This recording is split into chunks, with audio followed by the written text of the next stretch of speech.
ये बहरूपिये जय भीम का नारा लगाते हैं। ये बहरूपिये गले में पटका पहनकर आपके हकों की बात करते हैं, परंतु जब अपने नेता चुनने की बात आती है तो कुछ बहरूपिये इतने समझदार होते हैं, अपने आप को ही नेता बना लेते हैं। अगर कोई बहरूपिया आपके बीच में आकर आपके हकों की बात कर बहन जी के अलावा किसी और को नेता माने तो समझ जाइएगा कि आपके बीच में वो दुश्मन खड़ा है जिससे आपको सावधान रहना होगा।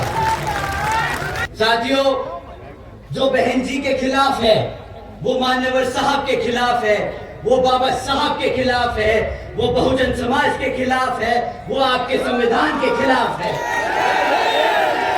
तो साथियों, इन बहरूपियों को तमाचा मार के बता दीजिए कि ये किताब नहीं, ये कर्तव्य है। ये कर्तव्य है, ये हमारे समाज को आगे बढ़ाने का जरिया है। जैसा कि आप जानते हैं कि लोकसभा आम चुनाव चल रहे हैं और इन लोकसभा आम चुनावों में पहले की तरह ही दुश्मन साम दाम दंड भेद का इस्तेमाल करेगा। साथियों, आप सब जानते हैं कि यहाँ पर आजकल दुश्मन सामने से आकर आप पर वार नहीं कर रहा। पिछले कुछ समय से दुश्मन हमारे बीच में रहकर हमारे कार्यकर्ताओं को, हमारे कैडर को, हमारे वर्करों को अंदर से कमजोर करने की कोशिश कर रहा है।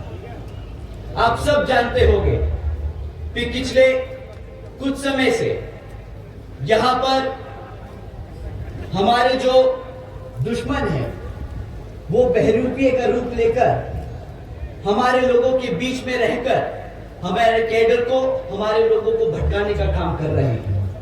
आप जानते होंगे कि ये बहरूपिये आप लोगों के बीच में रहकर किस तरीके से आपको कमजोर करने की कोशिश कर रहे हैं। आप सबको उनको पहचानना बहुत जरूरी है। साथियों, ये बहरूपिये जय भीम का नारा लगाते हैं। ये बहरूपिये गले में पटका पहनकर आपके हकों की बात करते हैं, परंतु जब अपने नेता चुनने की बात आती है तो कुछ बहरूपिये इतने समझदार होते हैं, अपने आप को ही नेता बना लेते हैं। घबराने की बात वहां तक नहीं।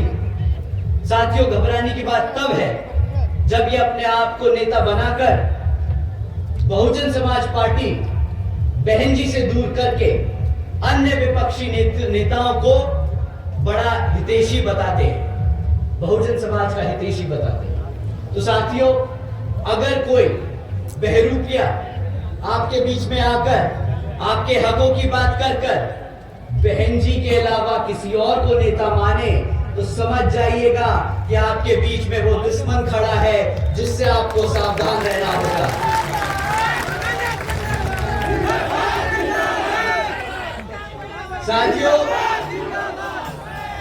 साथियों, ये मैं बहुत जिम्मेदारी से कह रहा हूं और अगर आप लोगों को ये बात सही लगे तो मेरी ये लाइनें खत्म होने के बाद जय भीम के नारे लगाइएगा।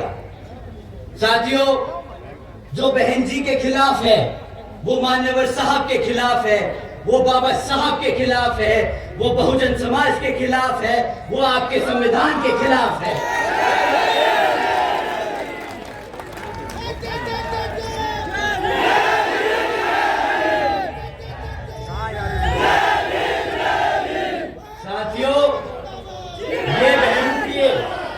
ये बहरूपिये कुछ समय से आप लोगों के बीच में बैठकर अफवाह फैला रहे हैं। इन्होंने पिछले कुछ सालों से एक नई अफवाह छोड़ी थी आपके बीच में कि हाथी कमजोर हो रहा है, आपका हाथी किताबों के बोझ में दब रहा है। आप सब ने ये शिकायत सुनी होगी, परंतु हकीकत कुछ और है। साथी, हकीकत क्या है उस पे आने से पहले मैं आप लोगों से इलेक्ट्रल बॉन्ड्स के बारे में बात करना चाहूंगा। क्या यहाँ पे लोगों ने इलेक्ट्रल बॉन्ड्स के बारे में सुना है? हाथ उठा के बताइए जिन्होंने इलेक्ट्रल बॉन्ड्स के बारे में सुना। तो आप सब जानते होंगे कि पिछले 6 सालों में भारत के 25 राजनीतिक दलों ने बड़े बड़े धरना सेठों से 16,500 करोड़ रुपए चंदे के रूप में लिए हैं। परंतु एक पार्टी है, एक राष्ट्रीय पार्टी है जिसने किसी भी धरना सेठ से 1 रुपया नहीं लिया। आप जानते हैं वो कौन सी पार्टी है?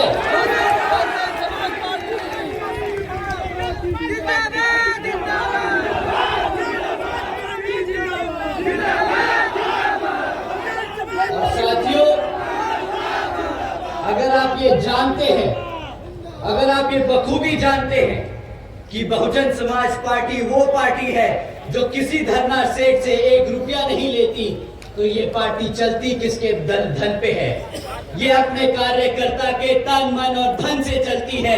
आज तक चलती आई है और आगे भी चलती जाएगी।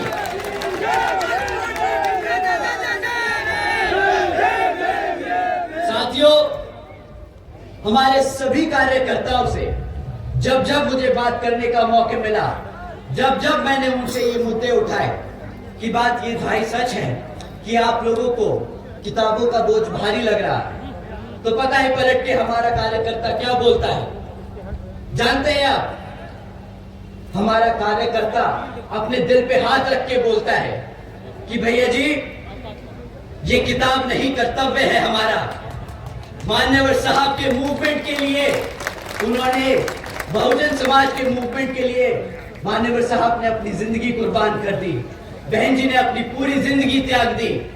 हम अगर अपनी जेब से निकाल कर 10 रुपया दे देते हैं किताब के माध्यम से, तो ये हमारा कर्तव्य है।